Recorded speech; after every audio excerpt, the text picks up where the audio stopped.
Question number 38 is a case study based question of 4 marks.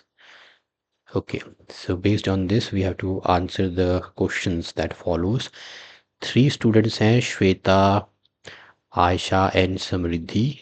They were performing an experiment to understand the factors on which the resistance of a conductor depends. तो इन सब ने क्या किया? Each one of them completed the electric circuit with the help of a cell, ammeter, a plug key and wire. तो सभी के पास एक cell है, देयर इज ए सेल, फिर है एक एमीटर, तो इसको कनेक्ट करेंगे हम, ये ले लेते हैं, लेट्स से एमीटर हमेशा सीरीज में कनेक्ट करेंगे, positive with the positive terminal of the battery, और फिर आपके पास है एक की, इस तरह से. So this is a cell, cell की, एमीटर, और सभी के पास अब each one of them completed circuit with the help of a cell, ammeter, plug and a wire. एक वायर भी है, let's say this is the wire that they use to complete the circuit. इस तरह से wire इन्होंने ये circuit complete कर लिया. ओके, श्वेता ने nichrome wire that is an alloy of length L in the circuit में plug in key, and after plugging the key noted current in the ammeter. Okay, तो लेंथ एल है. आयशा ने nichrome wire ही ली, same thickness की, लेकिन length उसकी 2L है.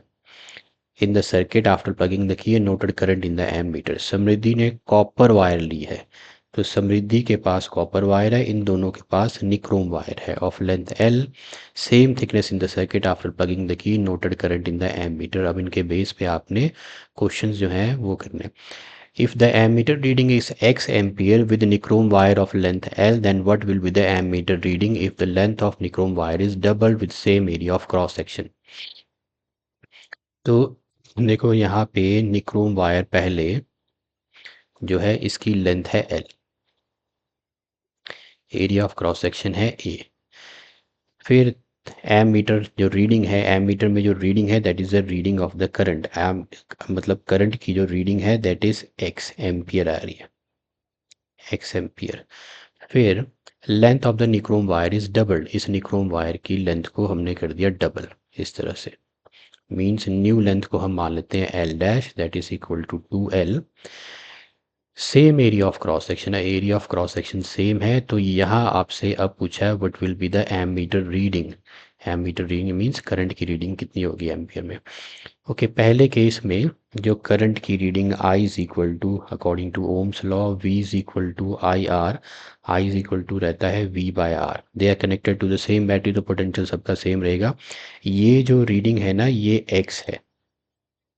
सेकेंड केस में न्यू करंट आपको निकालना है, तो सेकेंड केस में I dash is equal to आ जाएगा, पोटेंशियल सेम रहेगा, रेजिस्टेंस यहाँ पे चेंज हो जाएगी. इधर जो रेजिस्टेंस थी I is equal to V, resistance होती है rho into L by A. L is the length, rho is the resistivity.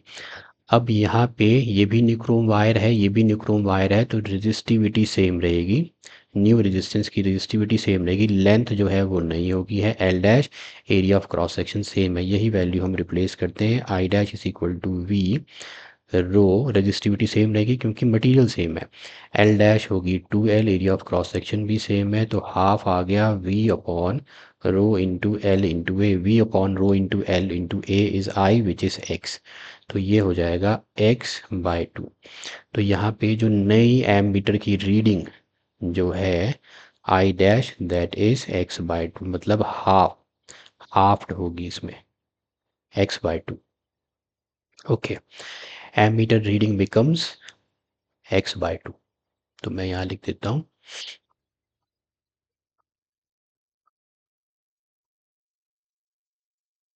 Ammeter reading becomes x by 2. Okay, next question. What happens to the ammeter reading if the area of cross section of the nichrome wire is doubled keeping the length of the wire the same? अब area of cross section को double कर दिया गया है, तो पहले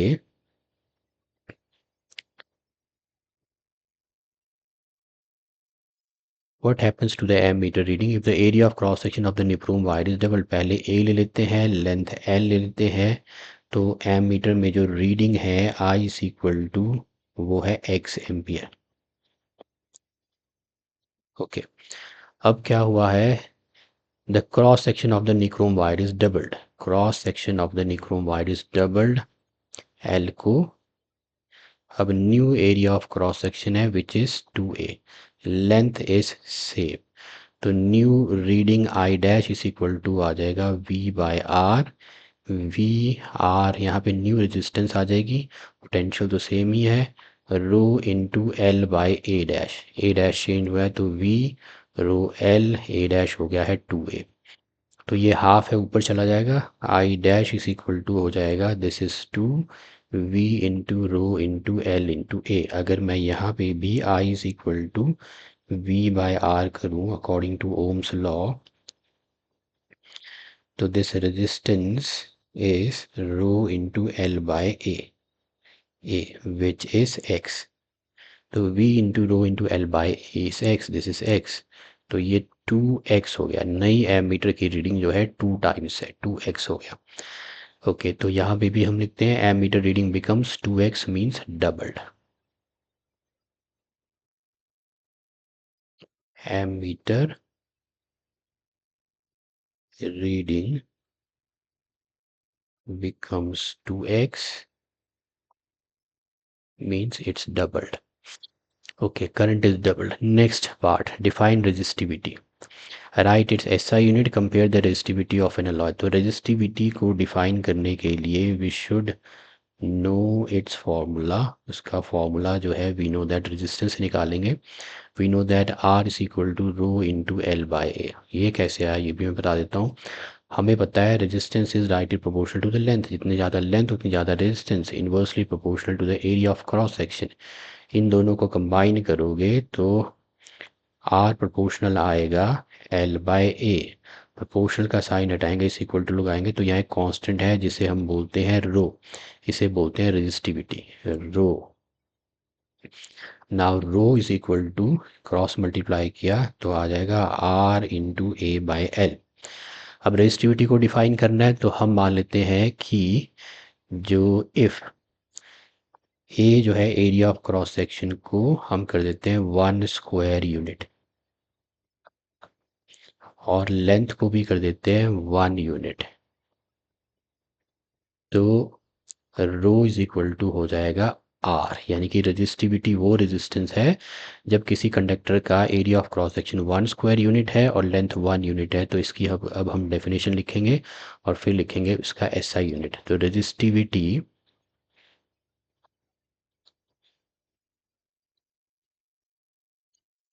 is numerically equal to the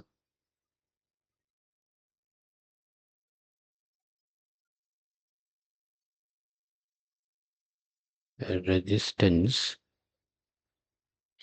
of a conductor of unit, unit मतलब जो भी है 1 मीटर स्क्वायर हो या 1 सेंटीमीटर स्क्वायर हो, मीटर स्क्वायर हो तो 1 हो, सेंटीमीटर स्क्वायर हो तब भी 1 हो, of 1 unit area, 1 square unit area, square unit area of cross section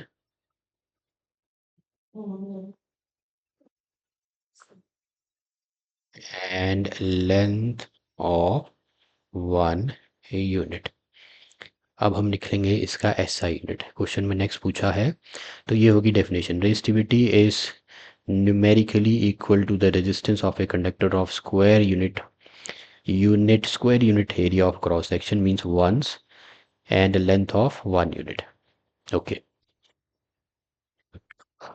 या unit area of cross section भी लिख सकते हो, स्क्वायर अगर आपको नहीं लिखना है तो unit area of cross section भी लिख सकते हो। ओके, ये हो गया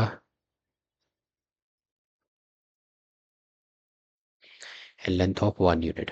नेक्स्ट इस में है आपके पास एस आई यूनिट, तो एस आई यूनिट इसके फॉर्मूला से हम लिख सकते हैं एस आई यूनिट हमें पता है रो इज इक्वल टू है R into A by L.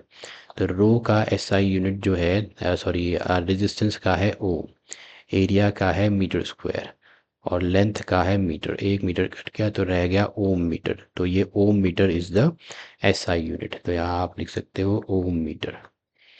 Okay, फिर इसमें और क्या पूछा है, compare the resistivities of an alloy with its constant elements. तो अलॉय जैसे कि निक्रोम की जो वायर है, जो अलॉय की रेजिस्टिविटी हमेशा उसके कॉन्स्टिट्यूएंट एलिमेंट से ज़्यादा ही रहती है। तो आपको कंपेयर करने को बोला गया, तो इसमें आपने लिखना है resistivity of an alloy is always higher, क्योंकि अलॉय जो है वो अपने कॉन्स्टिट्यूएंट मेटल से बनती है, एक और एक से ज़्यादा, टू और मोर देन टू मेटल से बनेगी कॉम्बिनेशन से। तो resistivity of an alloy is higher than its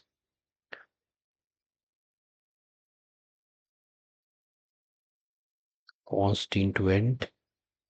constituent metals मतलब जिससे वो बनी है, जैसे निक्रोम है, तो निक्रोम बनती है निकल क्रोमियम एंड मैंगनीज है शायद, तो एक से ज़्यादा एलिमेंट्स के कॉम्बिनेशन से। ओके नेक्स्ट अपने पास है सी हो गया। फिर और जो चॉइस है, give reason tungsten is used almost exclusively for making the filament of electric bulb. Tungsten को ही यूज़ करते हैं। देखो जो इलेक्ट्रिक बल्ब है इसमें जो हम फिलामेंट यूज़ करते हैं, ये जो फिलामेंट है, दिस फिलामेंट, ये एक एलिमेंट है जिसे हम बोलते हैं टंगस्टन। ये टंगस्टन से बना रहता है। तो इसके लिए आपको इसका मैकेनिज्म समझना पड़ेगा। ये देखो, ये लाइट कब देगा आपको, ये लाइट तब देगा जब ये टंगस्टन जो एलिमेंट है ये रेड हॉट हो जाएगा। रेड हॉट होने पे ये लाइट एमिट करता है। ये रेड हॉट कब होगा, जब इसकी रेजिस्टिविटी ज़्यादा होगी। रेजिस्टिविटी ज़्यादा होगी तो ये इसका टेम्परेचर बढ़ेगा और ये फिर रेड हॉट हो जाएगा, लाइट एमिट करेगा। तो अब रेड हॉट तो हो गया, लेकिन जो मेटल है वो उसकी केमिकल प्रॉपर्टीज़ चेंज नहीं होनी चाहिए। रेड हॉट होने पे इसका टेम्परेचर बढ़ेगा, ये मेल्ट नहीं होना चाहिए। तो इसकी जो बहुत इंपॉर्टेंट प्रॉपर्टी है, that is why this is used almost exclusively for making the filament of the electric bulb, is that it has high melting point. So that is why it's used in making the filament of electric bulbs. It has high melting point।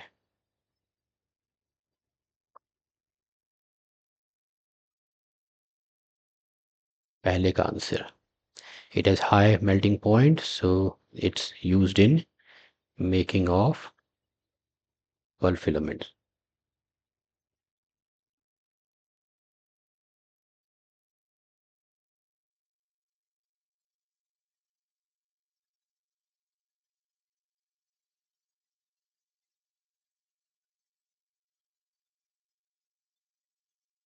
Okay, second part में जो conductors हैं bread toasters के are made of an alloy rather than a pure metal. तो bread toasters में we need to heat up the conductors to make the bread toast. तो इसमें alloys की resistivity जो है वो ज़्यादा है प्योर मेटल से, या we can say that they do not oxidize readily at high temperatures. So second का जो आंसर है इसमें वही हम लिखेंगे कि resistivity of an alloy is generally higher than its resistivity of an alloy is generally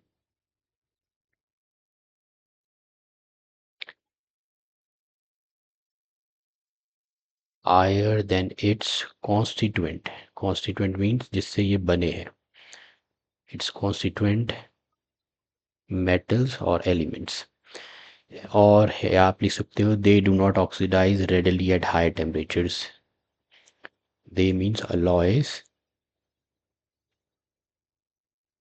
so they are, that's why they are used in making the conductors of bread toasters या heating elements। they do not